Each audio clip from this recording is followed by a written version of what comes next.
Когато имаш 2-милионен град, толкова близо до такъв хубав курорт, той трябва да бъде задължително развиван, защото вместо тези всичките хора от София да ходят до Боровец и да ходят до някъде другаде из България, те могат спокойно да дойдат в Витоша, въпросът е да се осигурят условия за това нещо.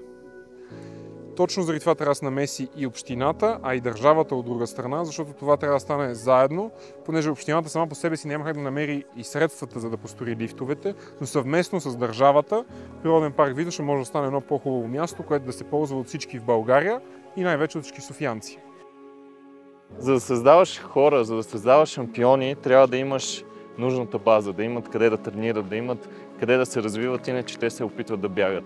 И нормално това е като всяко друго нещо. И младите хора заради това бягат от България, защото няма условия за нищо.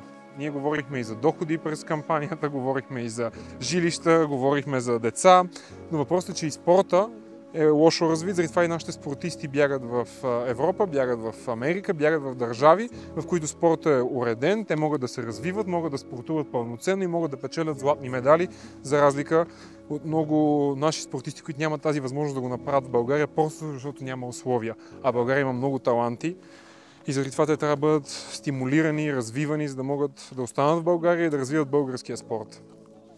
Масово хората, които живеят в София и които карат ски, предпочитат да си вземат сезонни карти и да отидат да пътуват по 2 часа до Боровец, дори някой от тях до Пампорово, дали ще е за уикенд, дали за нощно каране.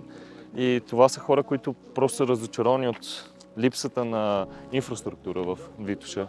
И с много от тях това, което говорим, е, че искат Витоша да се върне. Много от тях си спомнят детството си в Витоша, как са карали тук и казват, че няма нищо общо с това, което е било.